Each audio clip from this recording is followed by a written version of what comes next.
Fala galera do Dublin, beleza? Aqui é o Edu mais uma vez com vocês. Pra quem não me conhece, eu tô na Irlanda tem 10 anos agora. Caraca, é uma vida esse negócio. Vocês perguntaram tanto como é que é trabalhar com RH aqui na Irlanda, por que é tão diferente de recrutamento, por exemplo. Trouxe pra vocês a Carol, gerente de RH, pra contar pra vocês isso.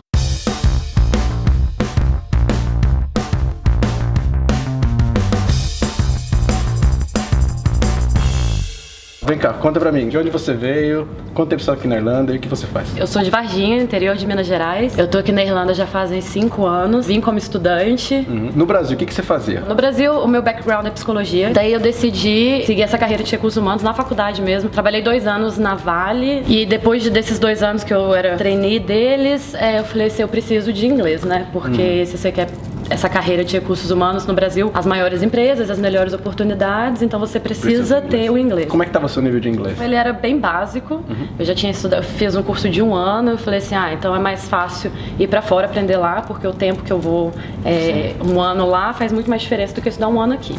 E por que você decidiu vir pra Irlanda e não, sei lá, pro Canadá? Uma veterana minha na faculdade, ela veio pra cá e aí as fotos eu achei maravilhosa, eu comecei a pesquisar sobre o país e tá na Europa, né? Então eu falei assim, a possibilidade de viajar facilita muito. E pela facilidade do visto, porque daí você pode trabalhar, então não precisa, o investimento é mais fácil, né? Vem pra cá. E aí eu decidi a Irlanda. E aí você veio estudar aqui? Eu vim estudar, vim com visto de estudante. Pensei que eu não ia gostar, falei assim, vou ficar lá só 3 meses. Eu nem queria comprar o curso de 1 ano, falei, vou ficar como turista por 3 meses, vou voltar. E daí minha família falou assim, não, já tá lá, então fica mais um tempo. E aí deu os 6 meses, acabou o curso. Eu falei assim, eu acho que eu quero ficar. E aí eu não tinha cidadania nem nada, só que a minha mãe é italiana. E a gente nunca procurou tirar minha cidadania. E aí aqui eu falei assim, já que eu quero ficar, vamos olhar como é que funcionaria. Entendi. E aí você, mesmo você estando com ou sem cidadania, você já estava procurando emprego aqui? Você esperou a cidadania? Como é que foi? Então, aí eu comecei, trabalhei Deli, trabalhei de kitchen porter, trabalhei todos esses, tudo que podia pra fazer um dinheirinho. E aí eu tirei a cidadania e falei assim, então tá, então o plano é o seguinte, quero ficar e eu tenho que dar continuidade na minha carreira. Eu só tinha 2 anos de experiência no Brasil, tinha acabado de formar, comecei a aplicar e só levava não. E aí quando você começa a aplicar e levar não, mexe com a sua autoestima, né? E me conta um pouco, você estava aplicando para vaga de gerente de RH, você aplicando para assistente de RH, para alguma coisa? Então, aí chega o ponto, eu aplicava para tudo que eu via escrito RH. Eu não tinha foco nenhum, não entendia do mercado de trabalho aqui, meu inglês ainda não estava bom o suficiente. E claro que não vai vir, porque eu sempre falo que a gente tem que entender um pouco do mercado de trabalho e nos posicionar, porque o que é a gente na hora que está aplicando, né? Se você vê uma plataforma de venda. Então você tem que saber como você vai se vender ali e que informação que você quer passar. Então aí eu peguei e falei assim, então vamos parar, vamos analisar a situação e entender por que eu tô recebendo só não. O que eu preciso melhorar. Aliás, um pouco sobre isso. Recentemente, a gente teve uma vaga que abriu aqui no Dropbox para quem tinha que dar suporte. Só que tinha uma área especializada para dar suporte e a pessoa tinha que ter cidadania. A gente não ia fazer o sponsor do visto porque é uma vaga muito júnior. E aí o que aconteceu? Tem gente do Brasil, tem gente que nem pensou em me perguntar, nem começou a se candidatar pra vaga. E começaram a tirar. Eu comecei a ver os currículos, o RH veio falar comigo, o recrutamento, falou assim, Ed, o que tá acontecendo? Porque assim, a gente tá recebendo aqui 100 currículos que não fazem nenhum sentido. E aí vieram essas pessoas tentar se candidatar. O RH falou, não dá, vou negar todos. Nessa, alguém que tinha possibilidade de, sei lá, ter um currículo que teria sentido, foi embora junto.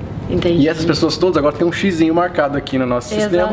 Todas as candidatadas. Você tem que entender também que às vezes o role é maior que você. Exato. E aí não tem necessidade de você mandar aquele currículo. E aí depois que você tiver uma experiência maior, sim, aplicar para aquela vaga. Mas não ao contrário. Exato. Então é importante ter esse conhecimento. E como que você fez essa estratégia aí de mudar seu approach? Né, aí eu falei assim, então o inglês pode ser uma barreira. Falei, então o que eu preciso fazer? E como eu tinha saído da faculdade e não tinha tido muita experiência, o nosso diploma, a nossa graduação do Brasil, claro que ela conta, é muito importante. Sim. Mas é importante também você ter um vínculo, eu falo, criar raízes aqui.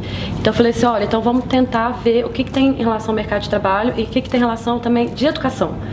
E aí eu fiz minha pós-graduação e na pós-graduação o meu inglês melhorou muito. E isso me deu vocabulário para a entrevista. E aí eu comecei a ver vaga de estágio. Tem um site Faz, que ele tem várias... Por que acontece? Tem um job scheme que eles chamam aqui quando as pessoas estão desempregadas, tá no welfare. no social welfare, e aí você continua recebendo social welfare, tem a possibilidade de estágio, a empresa te dá um top-up, na minha época era 200 euros e tal. Isso enquanto europeu, né? No caso. Isso enquanto europeu. E eu comecei a olhar esses sites, consegui uma entrevista, fiz a entrevista, foi maravilhoso. Só que na época eu não era eligible, porque eu não tinha pagado minhas taxas por 2 anos para ser eligible pro social welfare.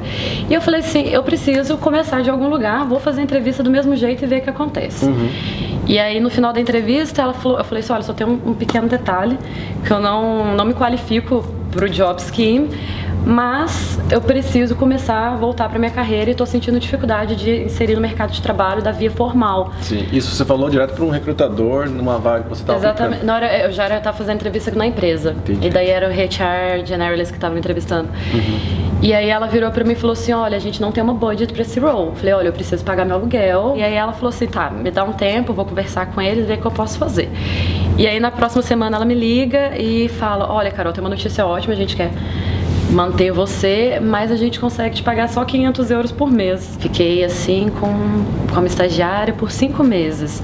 Foram 5 meses difíceis, mas assim, eu acho que a gente tem que entender que às vezes é preciso dar um passo para trás para depois você atingir seus objetivos. E as coisas aqui acontecem muito rápido, você cresce muito rápido. Isso é muito legal. Foi uma coisa que a gente conversou quando eu entrevistei a Ana, que é arquiteta aqui, e ela falou justamente disso. Ela já tinha anos de experiência. Exatamente. E aí ela voltou como estagiária e falou, ainda aprendi muito. E ainda você tem uma, acho que a facilidade de você não estar sob a pressão de você ser uma gerente. Exatamente. Por ser estagiária, a gente se sente mais confiante que a gente pode errar. O erro é muito importante porque o erro te ensina muito.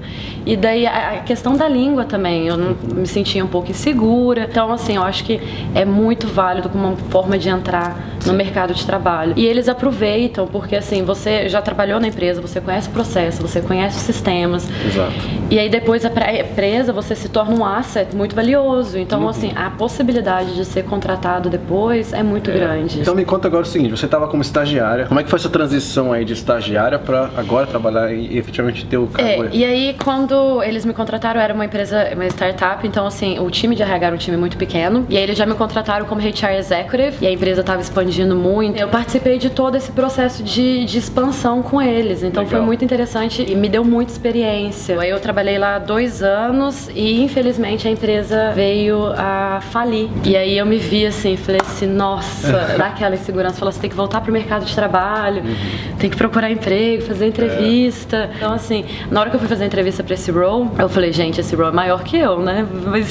E eu fui, me preparei, eu acho que é muito importante você estudar também. Na hora que você tá procurando trabalho, é realmente um trabalho.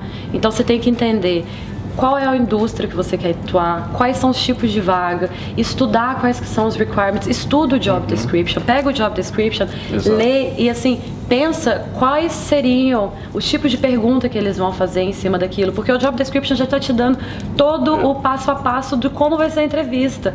Então a gente tem que se preparar. Exato. E aí eu fiz todo esse dever de casa, cheguei na entrevista, falei, vamos lá. E aí aconteceu, deu tudo certo, graças a Deus, e tá sendo uma oportunidade maravilhosa. Deixa eu te cortar um pouco rapidinho, Carol, deixa eu te perguntar. Me conta como que é, porque uma coisa que o pessoal pergunta muito é como que é a diferença de um RH daqui e do Brasil. Porque no Brasil você tem recrutamento, tem treinamento, capacitação, você tem lidar com, sei lá, performance improvement, tudo, né, do salário, bater, ver quem que tá calibrado e tal. Como que é o RH aqui? O que ele é dividido, como ele é dividido e o que executa cada função? Eu acho que é muito diferente. Quando eu comecei a trabalhar aqui, eu falei, gente, é a Disney do RH. Primeiro, o Brasil nunca tinha escutado work-life balance. Que é o balanceamento de trabalho e vida pessoal. Isso. A experiência que eu tive no Brasil foi muito pequena também, então assim, eu não gosto de generalizar nada. A cultura é diferente, é esperado que você, pra você ser um bom funcionário, você tem que vestir a camisa da empresa. E aqui assim, você vai dar o seu melhor nas horas que você tá ali, mas a sua vida não vai se resumir ao trabalho. O trabalho é uma parte da sua vida. E aqui assim, se você não for amazing, a empresa for amazing pra reter esses talentos, os talentos vão sair. Que problema bom, pessoal. Pensa nisso. Exatamente. A empresa tem que lutar pra você ficar, né? Porque senão você acha uma proposta melhor. Se você for bom. E não é só por causa de vista, nada a ver com isso. É a questão de você, enquanto pessoa, ser um bom profissional, eles vão tentar te manter.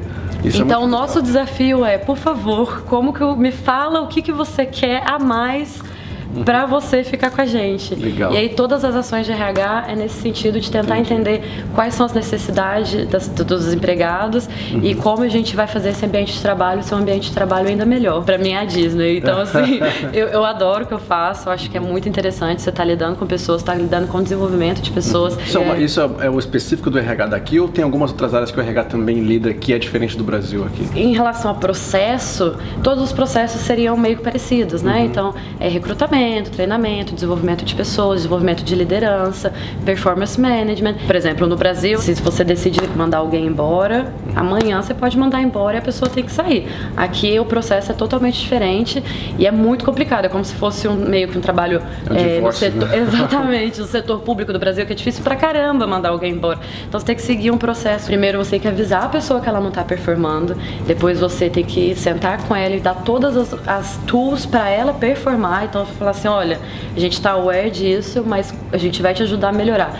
E é um processo longo e a gente não tem isso no Brasil, então seria uma coisa diferente. Carol, adorei o papo. Eu acho que tem um monte de coisa pra gente aprender, né, sobre RH. Quem sabe Carol não volta pra falar mais sobre isso pra gente. A última pergunta, só pra gente finalizar. Que conselho que a Carol de hoje daria pra Carol que chegou aqui na Irlanda pra tá procurando emprego? Olha, eu ia falar, Carol, planeja, estuda, entende como é que funciona o mercado de trabalho. Ter paciência, porque a gente, de vez em quando, somos nossos piores inimigos. Então, assim, a gente não consegue entender que às vezes demanda um tempo maior e aí a gente começa a se sentir mal, sentir que não é pra acontecer. E não é isso, é só entender qual que é o seu plano. E o não vai virar um sim se você seguir todos esses passos. Muito bom, adorei. Carol, obrigado de novo. Quem quiser adicionar a Carol no LinkedIn pode adicionar no LinkedIn. Claro, claro. Manda dúvida, né?